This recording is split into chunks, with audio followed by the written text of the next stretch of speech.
বন্ধুরা বাস্তব জীবনে এখন আমরা অনেকেই ইমো ব্যবহার করি। ইমো ব্যবহার কেন করি সেটা আমরা সবাই জানি, কারণ ইমোতে আমরা ফ্রি কথা বলতে পারি শুধু মোবাইলের এমবি থাকার কারণে। তো বন্ধুরা, ইমোতে এমন কিছু গুরুত্বপূর্ণ সেটিংস আছে যে সেটিংসগুলো আপনাদের প্রত্যেকেরই জানা উচিত। আজকে আমি দেখাবো 5টি সেটিংস, যে 5টি সেটিংস জানলে আপনাকে সবাই ইমোর বস বলবে, আপনার নিজের কাছেও মনে হবে আপনি নিজেই ইমোর বস। তো বন্ধুরা, 99% এই 5টা সেটিংস জানে না। আমি এখন দেখিয়ে দিব এই 5টা সেটিংস। সবাই ভিডিওটি ফার্স্ট থেকে লাস্ট পর্যন্ত দেখবেন, অবশ্যই চ্যানেলটি সাবস্ক্রাইব করে নেবেন।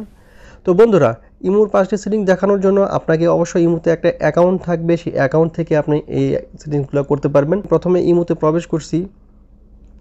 ইমোতে প্রবেশ করার পরে নাম্বার 1 সেটিংস হচ্ছে আপনাকে কে কে কল করতে পারবে, অর্থাৎ আপনার কিছু পছন্দের লোক থাকবে যারা আপনাকে শুধুমাত্র কল করতে পারবে। এই কাজটি করার জন্য দেখেন বাম পাশে একটা প্লাস চিহ্ন আছে, এই প্লাস চিহ্নে প্রবেশ করে দেখবেন মোর অপশন চলে আসছে। এই মোর অপশনে টাচ করবেন। মোর অপশনে টাচ করলে এখানে যাবেন সেটিংসে গিয়ে প্রাইভেসি বলে একটা অপশন আছে, এই প্রাইভেসিতে চলে যাবেন। এখানে থেকে দেখবেন একটু নিচে যাবেন, এখানে গিয়ে দেখবেন হো ক্যান কল মি বলে একটা অপশন আছে, হো ক্যান কল মি। এখানে দেখেন আমি এভরিওয়ান রেখেছি, আমাকে যেহেতু প্রত্যেকেই কল করতে পারবে তাহলে এখানে সবাই কল করতে পারবে। আর যদি আপনি মাই কন্ট্যাক্ট দিয়ে দেন এখান থেকে, তাহলে শুধুমাত্র আপনি যে সমস্ত লোক আপনার সাথে অ্যাড করবেন তারাই কল করতে পারবে। তো বন্ধুরা, 2 নাম্বার সেটিংস হচ্ছে আপনার মোবাইলে অনেক সময় ফটো বা ভিডিও আসে, সেই ফটো বা ভিডিও আপনার মোবাইলে অটো সেভ হয়ে যায়। অটো সেভ হয়ে যাওয়ার কারণে আপনি আপনার মোবাইলের মেমোরিতে হয়তো জায়গা থাকে না বা বিভিন্ন কারণে সমস্যায় পড়তে পারেন, বা এমন কোনো ফটো বা ভিডিও পাঠায় যে ফটোটা চান না আপনি মোবাইলে অটোমেটিক্যালি সেভ হয়ে যাক। তো বন্ধুরা, সেটা বন্ধ করার জন্য আপনি কিভাবে করবেন, আপনি চলে যাবেন আপনার ইমোতে যাওয়ার পরে সেম প্লাস চিহ্নতে ক্লিক করবেন। প্লাস চিহ্নতে ক্লিক করে মোর অপশনে যাবেন।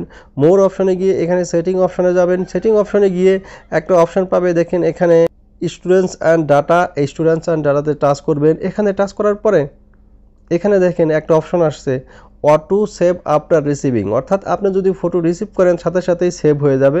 এটা যদি অফ করতে চান এখানে টাচ করবেন। টাচ করার পরে দেখেন এখানে ফটো আর ভিডিও কোনটা আপনারা বন্ধ করতে চান।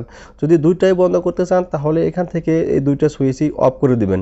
আর যদি এটা অটো সেভ করতে চান মোবাইলে কেউ, তাহলে এখানে এটা চালু করে দিবেন। তো বন্ধুরা, 3য় নাম্বার সেটিংস হচ্ছে আপনাদের ভিডিও মোবাইলে অটো প্লে হয়ে যায় বা মোবাইলের অ্যাড অটো প্লে হয়ে যায়।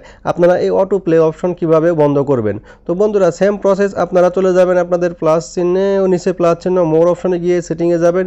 সেটিংয়ে গিয়ে আপনারা এখানে স্টুডেন্টস অ্যান্ড ডাটাতে যাবেন। স্টুডেন্টস অ্যান্ড ডাটাতে গিয়ে দেখবেন এখানে একটা অপশন আছে অটো প্লে ভিডিও।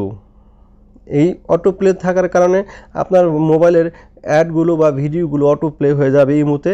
তো এটা বন্ধ করার জন্য আপনি এখানে টাচ করবেন। টাচ করার পরে এখানে দেখবেন অলওয়েজ অটো প্লে হবে, যে কোনো সময় ওয়াইফাই বা মোবাইল ডাটা ওপেন থাকলে এটা অটো প্লে হবে।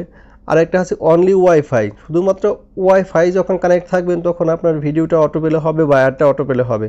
আর একটা অপশন আছে নেভার অপশন, যদি এই নেভার অপশন আপনারা দিয়ে দেন তাহলে আপনার মোবাইলের ভিডিওগুলা কখনো অটো প্লে হবে না বা অ্যাডগুলো কখনো অটো প্লে হবে না। 4 নাম্বার সেটিং হচ্ছে সবচেয়ে গুরুত্বপূর্ণ, আপনার মোবাইলের ইমোটা অন্য কেউ ব্যবহার করছে কিনা বা আপনার মোবাইলের ইমো হ্যাক হয়েছে কিনা, এটা কিভাবে জানবেন? বন্ধুরা, এটা জানার জন্য আপনি চলে যাবেন প্লাস আইকনে, দেখেন নিচে, এখানে নিচে গিয়ে তারপরে এই যে মোর অপশন আসবে, মোর অপশনে চলে যাবেন। মোর অপশনে গিয়ে তারপরে আপনারা চলে যাবেন সেটিং অপশনে গিয়ে এখানে দেখবেন একটা অপশন আসছে account and security. Account and security অপশনে আপনারা টাচ করবেন। এখানে টাচ করার পরে এখানে গিয়ে দেখবেন একটা অপশন আসছে ম্যানেজ ডিভাইস বলে একটা অপশন। এই অপশনে গিয়ে আপনারা যখন টাচ করবেন দেখতে পাবেন এখানে কোন কোন ডিভাইসে আপনার এই ইমোটা চলতেছে, কয় তারিখে আপনারা এটা ওপেন করছেন বা এটা কোথা থেকে ওপেন করছে সবই দেখাচ্ছে। বন্ধুরা, আরও কোনো ডিভাইসে যদি আপনি অ্যাকাউন্ট লগ ইন করে থাকেন সেটাও শো করবে নিচে, অথবা কোনো লোক যদি হ্যাক করে তাদের মোবাইলের নাম্বারও বা কম্পিউটার যে কোনো সেই ডিভাইসের নাম সহ বা ডেট সহ কবে চালাচ্ছে বা কীভাবে চলেছে এইভাবে সব কিছু দেখাবে।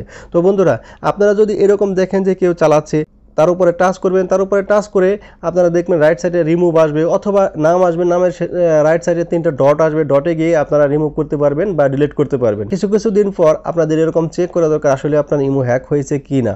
তো বন্ধুরা, 5 নম্বরের সবচেয়ে একটা শেষের দিকে একটা আমি বিষয় দেখাচ্ছি, সেটা হচ্ছে ইমো অ্যাকাউন্টে যদি কোনো কারণে আপনাদের ডিলিট করার প্রয়োজন হয় তাহলে আপনারা কীভাবে ডিলিট করবেন। সেক্ষেত্রে বন্ধুরা আপনারা চলে যাবেন ইমোর এই প্লাস চিহ্নে গিয়ে আপনারা এখানে দেখবেন মোর অপশনে গিয়ে সেটিং অপশনে গিয়ে এখানে দেখবেন লাস্টে একটা বিষয় আসছে অ্যাকাউন্ট অ্যান্ড সিকিউরিটিতে টাচ করবেন। এখানে গিয়ে দেখবেন একটা অপশন আসছে ডিলেট ইমো অ্যাকাউন্ট। আপনারা এখানে গিয়ে যদি ডিলেট ইমো অ্যাকাউন্টে প্রেস করেন তাহলে এখানে অ্যাপ্লাই টু ডিলেট করতে বলবে। এখানে ডিলিট করার পরে যখন টাচ করবেন তখন এখানে অনেকগুলো জিনিস আসবে। আপনি কেন ডিলিট করবেন বা আপনি কেন এটা ডিলিট করবেন, বিভিন্ন বিষয় আছে। এখান থেকে যখন আপনারা সিলেক্ট করে তারপরে নিচে একটা অপশন আসবে আপনারা ডিলিট করে দিবেন। তো বন্ধুরা, এই 5টি বিষয় ছিল ইমোর গুরুত্বপূর্ণ। আপনারা সবাই ভালো থাকবেন। ভিডিওটা কেমন লাগলো, কারণ এই সেটিংসগুলো অত্যন্ত গুরুত্বপূর্ণ, সবাই আপনার ইমোতে এই কাজগুলো করবেন। সবাইকে ধন্যবাদ। দেখা হবে পরবর্তী কোনো ভিডিওতে। ততক্ষণ পর্যন্ত ভালো থাকবেন। আল্লাহ হাফেজ।